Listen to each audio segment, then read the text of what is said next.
I just saw something on TV which kind of shocked me. And it made me realize that the US and China are in an information war. So of course we know about the trade war, but what is an information war?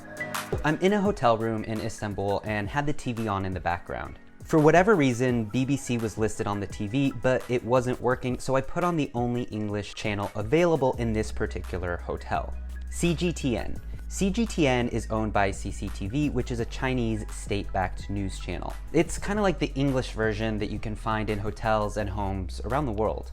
I wasn't really paying attention to the TV until I heard in the background the words US human rights violations. It was a quick segment, no footage, no expert guess, and it said that China was releasing a report on the worsening human rights issues in the US. But hold up, I thought the US was accusing China of human rights issues, and even putting sanctions on some government officials. So I quickly jumped on YouTube and I was able to find the live stream of the news channel on YouTube, and I recorded the segment. Here it is. China will issue a report on human rights violations in the United States during the last year.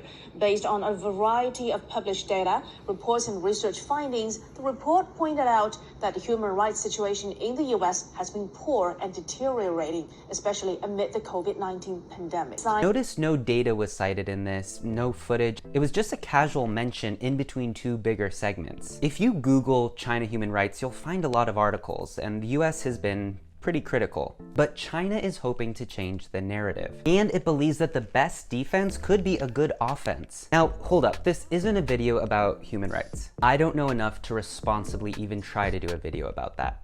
But this is a video about how media and state-backed media can change our perception. If I'm sitting in Singapore or Germany or Turkey and I hear those words, I don't need to actually read it or vet it because I've simply heard the words US human rights issues. And this was a strategy that President Trump used quite often. It didn't matter how true or false something was, just the tactic of saying something like crooked Hillary over and over again. Even if you disagree, even if you think it's false, it's still nearly impossible to erase from your mind. It's kind of like the old example, if I tell you don't think of an elephant, don't think of an elephant. So after I heard this on the news, I Googled this report, and this is what I found.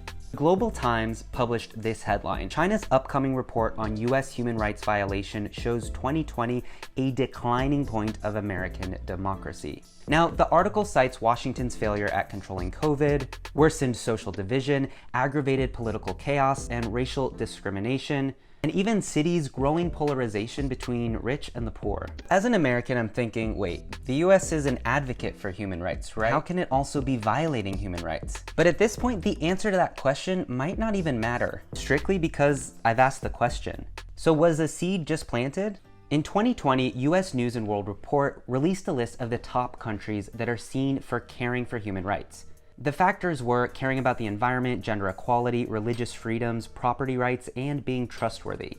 The US didn't rank in the top 10, it ranked in the 18th place behind these countries. So, by the way, I posted this video on TikTok kind of repeating what I had seen about China's narrative. But something really interesting happened. Even though the majority of my audience on TikTok is American, the majority of comments said things like this.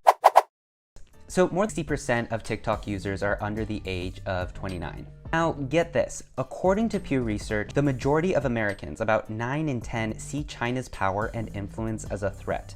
But older Americans are much more concerned than younger ones. I'm talking about 70% of those that are over the age of 50, compared to just about half of those that are under the age of 29. But let's be honest, young Americans are certainly not watching CGTN on TV and probably not on the YouTube channel either. But they are using Instagram. They are using TikTok, whose parent company is Chinese. Some are ordering stuff on AliExpress, and if given the choice, they might buy a Huawei phone over an Apple phone. So are some of these things just a sign that perceptions will be changed? And is that good or bad? Governments now, including the US, are even tapping into social media influencers to help shape narratives. But I want to know what you think. How will this information war between the US and China play out? Particularly as many of us are falling deeper and deeper into our own social media bubbles. While you're at it, check out more of my videos about tech and money, subscribe to my channel, and find me online at Uptin.